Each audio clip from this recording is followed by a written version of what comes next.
ये कहानी एक गांव की है जहां बारिश और सैलाब ने सबको हिलाकर रख दिया था। क्लाउड बर्स्ट होने की वजह से लोग बहुत मुश्किल में आ गए थे। नदी नाले पानी से भर गए, सैलाब गांव के अंदर तक आ गया था। गांव के सेठ ने बहुत सारे मवेशी पाले हुए थे, वो भी सैलाब के साथ बह गए। लोग छतों पर खड़े मदद को पुकारने लगे। तभी बिट्टू लोगों की मदद के लिए लकड़ी की कश्ती लेकर निकलता है।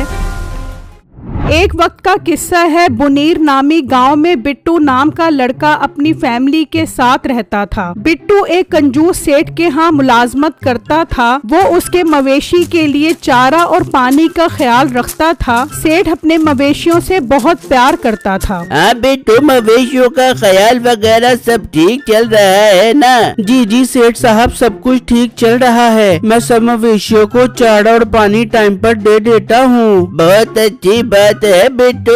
आजकल मौसम कुछ ठीक नहीं है, इन मवेशियों का ज्यादा ख्याल रखने की जरूरत है। इन पर पूरी नजर रखो।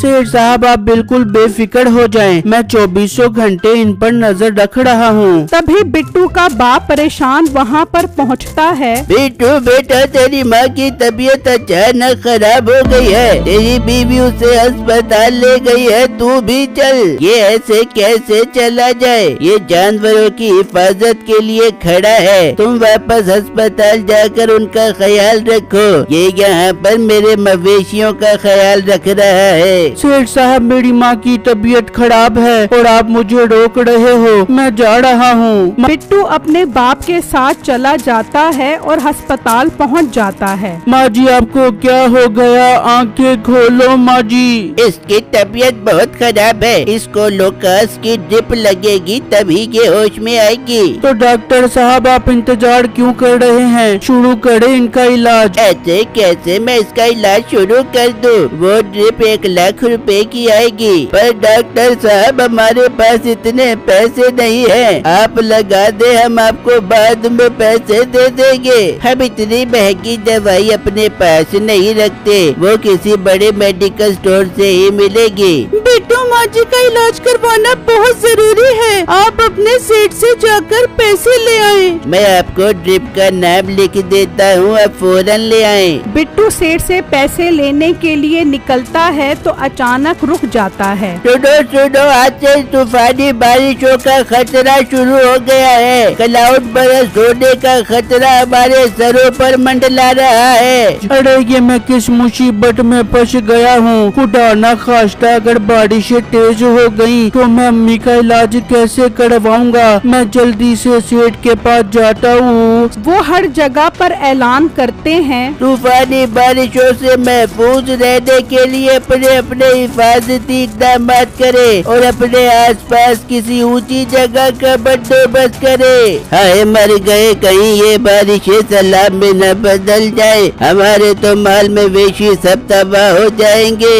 यहाँ हम सब परेशान हैं और इस भोले को देखो कैसे नाच रहा है। ओ भोले, सैलाब आ रहा है, तेरी फूफी की बारात नहीं जो नाच रहा है। बजाएगा बजाएगा, छलब आएगा छलब आएगा। मैं तो अपने घर के बर्तन उसमें धोऊंगा। ले इसे अपने घर के बर्तन धोने की पड़ी है, यहाँ हमारी जानों पर बनाई है। नाचने दो इसे, हम तो चलकर अपना हिफाजती बंदोबस्त करते हैं। सब लोग नदी नालों के उतार चढ़ाव पर नजर रखे। पानी का चढ़ाव सैलाब की आमद का पेश खैमा है, फौरन किसी ऊंची जगह पर जाएं। अरे कम्मू, ये तो सैलाब का खतरा हमारे सरों पर मंडला रहा है। कहीं ऐसा तो नहीं कि ये बारिशें तूफानी बारिशों में तब्दील हो जाएं? ना मीठे क्यों डरा रहा है हमें? सैलाब आ गया तो कुछ भी नहीं बचेगा। अरे ओ भाई, चलो नदी पर चलकर देखते हैं पानी कितना चढ़ गया है। ठीक है चलो। वो वहाँ से निकलते हैं और नदी पर पहुँच जाते हैं। उस आदमी की बात तो ठीक हो गई, पानी तो ऊपर ही चढ़ रहा है। अगर ये पानी नदी से ऊपर चढ़ गया तो सैलाब की सूरत में हमारे पूरे गांव को ले डूबेगा। हमें टाइम जाया नहीं करना चाहिए, बल्कि फौरन अपने अपने घरों में जाकर हिफाजती बंदोबस्त करना चाहिए। बादल और गहरे और बारिश भी तेज होना शुरू हो जाती है। अरे जल्दी करो, नदी का पानी पानी बहुत तेजी से ऊपर चढ़ रहा है। वो तीनों निकल जाते हैं। वहाँ बिट्टू सेठ के पास आता है तो वहाँ उसका मुलाजिम खड़ा होता है। सेठ साहब कहाँ पर हैं? जल्दी बताओ इससे पहले कि बारिशें तेज हो जाएं। सेठ साहब तो सारे जानवरों को सैलाब के खतरे से बचाने के लिए अपने घर पर ले गए हैं। भाई उनके घर चलते हैं। मेरी माँ की तबीयत बहुत खराब है, इलाज के लिए 1 लाख रुपए चाहिए। चलो मेरे साथ उनसे पैसे लेने। बिट्टू भाई वो किसी भी मुलाजिम को तनख्वाह नहीं दे रहा, तो वो आपको 1 लाख रुपए कैसे देगा? ये अमीर लोग तो अपना इंतजाम कर लेंगे, मगर हम गरीब सैलाब से कैसे बचेंगे? फिर हम क्या करें? भाई एक हल है। सेठ का भाई जंगल में लकड़ियों का कारोबार करता है, मैं आपको वहाँ तक ले जाता हूँ। उससे कहना सेठ ने मुझे भेजा है, 1 लाख रुपए दे दे। मुझे उम्मीद है आपका काम बन जाएगा। चलो फिर देर न करो, जल्दी चलो मेरे साथ। वो सेठ के भाई के पास निकल जाते हैं। वहाँ मीठा अपने घर पहुँच जाता है और नसीबों को बताता है। अरे मीठे, सैलाब की तबाहकारी बहुत खतरनाक होती है। मीठे, हम एक काम करते हैं, अपना सारा जेवर जुवर पैसा पूसा इकट्ठा कर लेते हैं और जब सैलाब आएगा अपने घर की छत पे चढ़ जाएंगे। हाँ नसीबो, तू सारा जरूरी सामान पैक कर ले, हम पहले ही अपना सामान घर की छत पर रख लेते हैं। वहाँ बिट्टू और मुलाजिम सेठ के भाई तक जा रहे होते हैं। बिट्टू अब आगे तुम अकेले जाओ, वहाँ एक लकड़ियों का टाल होगा, वहाँ सेठ का भाई होगा, उससे बात करो। ठीक है भाई, मैं जाता हूँ। बिट्टू उसके पास पहुँचता है। भाई साहब, मुझे सेठ साहब ने भेजा है, उन्होंने 1 लाख रुपए मंगवाए हैं, वो दे दें। क्या बकवास करता है? वो तो अभी थोड़ी देर पहले ही मेरे पास से गए हैं। तू झूठ बोल रहा है, भाग जा यहाँ से वरना मैं तुझे अंदर बंद कर दूंगा। भाई साहब ऐसा मत करें, मेरी माँ की तबीयत बहुत खराब है, उनके इलाज के लिए 1 लाख रुपए की जरूरत है, वो दे दें। तेरी माँ का मैंने ठेका उठाया हुआ है, चल निकल यहाँ से। बिट्टू उदास वापस आता है। क्या हुआ, पैसे दिए उसने? नहीं भाई, उसे पता लग गया है, सेठ अभी थोड़ी देर पहले ही उसके पास से होकर गया है। झूठ बोल रहा है ये, सेठ अपने घर पर ही है, उसने तुमसे सच उगलवाने के लिए ऐसा कहा था। ये लोग बहुत जालिम है, सारे गांव के जंगल और दरख्त काट दिए, इसी वजह से तो मौसम इतने तब्दील हो रहे हैं। भाई मुझे कुछ समझ नहीं आ रहा, मैं क्या करूं? भाई इससे पहले के सैलाब आ जाए हमें अपना इंतजाम करना होगा। इसकी लकड़ियों से कश्ती बना लेते हैं, हालात का कुछ नहीं पता। हाँ भाई, आप ठीक कह रहे हो, चलो हम इसी की लकड़ियाँ उठाकर कश्ती बनाते हैं। फिर बिट्टू एक एक करके लकड़ी उठाकर आता है और मुलाजिम वो कश्ती जोड़ता है और कुछ ही देर में जमीन पर एक कश्ती तैयार हो जाती है और बिट्टू वो कश्ती उठाकर चल पड़ता है। कुछ आगे आने पर उन्हें एक ऊंची जगह नजर आती है। बिट्टू अगर कुछ हुआ भी तो ये जगह बहुत ऊंची है, हम यहाँ पर आकर पनाह ले लेंगे। तभी बारिश तेज हो जाती है और नदी का पानी बाहर निकल आता है और गांव में दाखिल हो जाता है। सैलाब मीठे के घर तक पहुंच जाता है। नसीबो, शुक्र है हमने अपना सारा कीमती सामान पैक कर लिया है। सैलाब अगर ज्यादा भी होगा तो हम अपने घर की छत पर चढ़ जाएंगे अपने कीमती सामान के साथ। और मीठे, छत पर चढ़कर लोगों के डूबने का नजारा देखेंगे और बारिश में झूम झूम के नहाएंगे। तभी सैलाब जंगल तक पहुंच जाता है। बिट्टू कश्ती को नीचे रखो, सैलाब आ गया है, अब हमें इसकी जरूरत है। वो कश्ती को नीचे रखकर उसके ऊपर खड़े हो जाते हैं और उसे चलाने लग जाते हैं। भाई जल्दी से अस्पताल चलो, मेरे सारे घर वाले वहीं पर हैं, वो महफूज नहीं होंगे।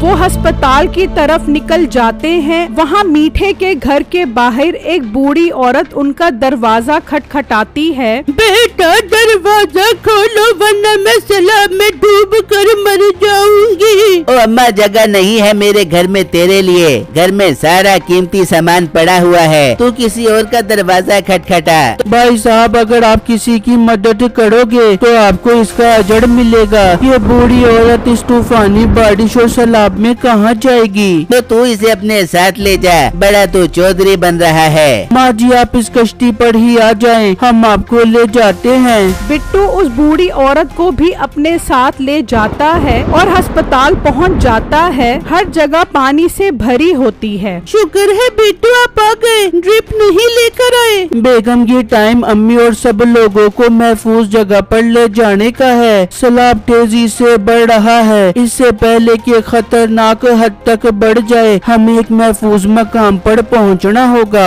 फिर वो सब कश्ती पर सवार हो जाते हैं। सैलाब का पानी तेजी से ऊपर आ रहा होता है। वो सब वहाँ से निकल जाते हैं। जब वो मीठे के घर के पास पहुँचते हैं तो पानी उनकी छत तक पहुँच चुका होता है। भाई हमें और हमारे कीमती सामान को भी अपने साथ ले चलो, वरना ये पानी हमें अपने साथ बहा कर ले जाएगा। अब तुझे होश आ गया?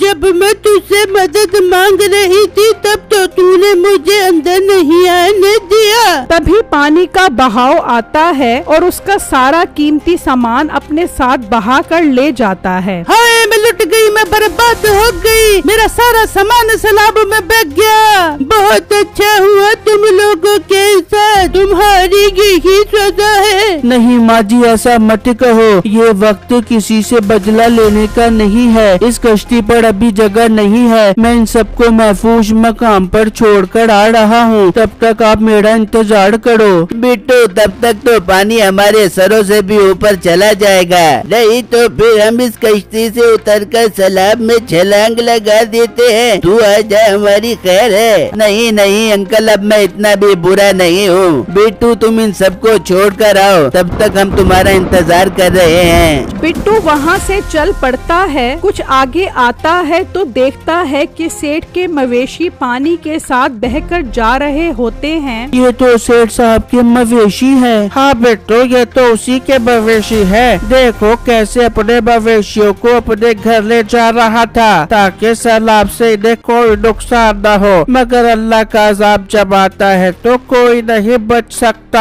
हाँ तुम ठीक कह रहे हो। वो सब उस ऊंची जगह पर पहुंच जाते हैं और वहाँ पर पनाह ले लेते हैं। अबू बेगम आप सब यहाँ पर इंतजार करो, मैं मीठा और बाकी लोगों को बचाने जा रहा हूँ। बिट्टू मगर इस चीज में बहुत खतरा है, सैलाब बहुत तेज है। बेगम जब हम किसी की मदद करते हैं तो अल्लाह हमारी मदद करता है। मैं सबको बचाने के लिए अपनी पूरी जान लगा दूंगा। हाँ बेटा जा, अल्लाह तेरी मदद करेगा। फिर वो दोनों वहाँ से निकलते हैं और मीठे के घर पहुँच जाते हैं। शुक्र है बिट्टू तुम आ गए। देखो पानी बस हमें बहा कर लेकर ही जाने वाला था। मीठे भाई अब टाइम जाया मत करो, फौरन कश्ती पर आ जाओ। फिर बिट्टू उनको लेकर चल पड़ता है। थोड़ा आगे आता है तो उसकी नजर सेठ पर पड़ती है। वो भी अपनी घर की छत पर खड़ा होता है। बिट्टू बेटा मुझे भी अपने साथ ले चलो, सैलाब मेरे सारे जानवरों को अपने साथ बहा कर ले गया है। हाँ सेठ साहब आप फिक्र मत करो, आप भी इस कश्ती पर आ जाओ। फिर वो सेठ को उसी कश्ती पर चढ़ा लेते हैं और उसी महफूज मकाम की तरफ निकल जाते हैं कि रास्ते में भोला भी एक बर्तन में बैठकर जा रहा होता है। अरे वाह भोले, तुमने तो बहुत अच्छी कश्ती बना ली है। इतनी प्यारी कश्ती बनाई है मैंने और तुम मुझे भोला कह रहे हो। नहीं नहीं, अब से हम तुम्हें भोला नहीं कहेंगे, तुम तो बहुत अक्लमंद हो। वो सब भी वहाँ पहुँच जाते हैं। अब उन सब की जान सैलाब से महफूज थी। बिट्टू तुम्हारी माँ की तबीयत तो वाकई बहुत खराब है और उस दिन मैं तुम्हें जाने से रोक रहा था, उसके बावजूद भी तुमने मेरी जान बचाई, मुझे माफ कर दो। सेठ साहब मेरी माँ के इलाज के लिए 1 लाख रुपए की जरूरत है, मैं वो लेने आपके पास आया था, मगर आप अपने मवेशियों को लेकर घर गए हुए थे। हाँ बिट्टू मैंने सोचा मैं अपने मवेशियों को बचा लूंगा, मगर अल्लाह को कुछ और ही मंजूर था। तुम फिक्र मत करो, मैं तुम्हें 1 लाख रुपए दूंगा, तुम दवाई लाओ। सेठ साहब सैलाब में सब कुछ बह गया है, अब वो ड्रिप कहाँ कहाँ से मिलेगी? बिट्टू वो ड्रिप मेरे अस्पताल में ही मौजूद थी। मैंने इस डर से कि तुम पैसे नहीं दोगे तुमसे छुपाई थी। मुझे माफ कर दो। अगर तुम न होते तो हम सब सैलाब में डूब जाते। डॉक्टर साहब, क्या अब भी वो ड्रिप अस्पताल में मौजूद है? हाँ, वो मैंने अपनी टेबल पर रखी है, मगर अब तक तो पूरा अस्पताल पानी में डूब चुका होगा। तुम कैसे लेकर आओगे? मैं उस ड्रिप को हासिल करने की कोशिश करता हूँ। मेरी माँ से ज्यादा तो इस दुनिया में कोई चीज अहम नहीं है। चलो तुम मेरे साथ चलो। मैं भी तुम्हारे साथ चलूंगा। फिर वो अस्पताल की तरफ निकल पड़ते हैं तो बाकी लोग भी बर्तन में आ रहे होते हैं। अरे ये क्या, आप लोगों ने तो बड़ी अच्छी कश्ती बना ली है। अरे बेटो, ये मशवरा हमें भोले ने ही दिया है। वाह भोले, तुम तो बहुत अक्लमंद हो भाई। आज के बाद कोई भी इसे भोला नहीं कहेगा। आप सब लोग वहाँ पहुँचो, हम अस्पताल से दवा लेकर आ रहे हैं। फिर वो निकल पड़ते हैं और अस्पताल पहुंच जाते हैं। बेटू, ये तो पूरा अस्पताल ही डूब गया, तुम दवा कैसे लाओगे? भाई तुम यहीं पर इंतजार करो, मैं कोशिश करके आता हूँ। बिट्टू छलांग लगा देता है और अस्पताल के अंदर चला जाता है। जैसे ही वो डॉक्टर के कमरे में आता है, वहाँ टेबल पर वो ड्रिप पड़ी होती है। वो उसे उठा लेता है और वापस ऊपर आ जाता है। वो वहाँ पहुँच जाते हैं और डॉक्टर उसकी माँ को ड्रिप लगा देता है। तो कुछ ही देर में उन्हें होश आ जाता है। ये देखकर सब खुश हो जाते हैं। आज सब लोग बिट्टू की इस मेहनत और बहादुरी पर बहुत खुश होते हैं। अब बारिश भी रुक जाती है और पानी भी वापस उतरना शुरू हो जाता है। बिट्टू, जिस तरह तुमने गांव वालों की मदद की है, हम तुम्हारा एहसान कभी नहीं भूलेंगे। बिट्टू, मुझे भी सबक मिल गया है। अब कभी भी कोई भी मुसीबत में होगा तो मैं उसकी मदद करूंगा। ये तो बहुत अच्छी बात है। ये सैलाब हमारे लिए बहुत बड़ा सबक छोड़ गया है कि मुसीबत में हम सबको एक होकर काम करना चाहिए। हाँ, और अब से हम सब मिलकर जो नुकसान हुआ है उसे पूरा करेंगे। सफाई करेंगे, दरख्त लगाएंगे और एक दूसरे का पूरा ख्याल रखेंगे। आपका और मेरा भी यही फर्ज है कि जो लोग सैलाब की वजह से मुसीबत में हैं, हम उनकी मदद करें।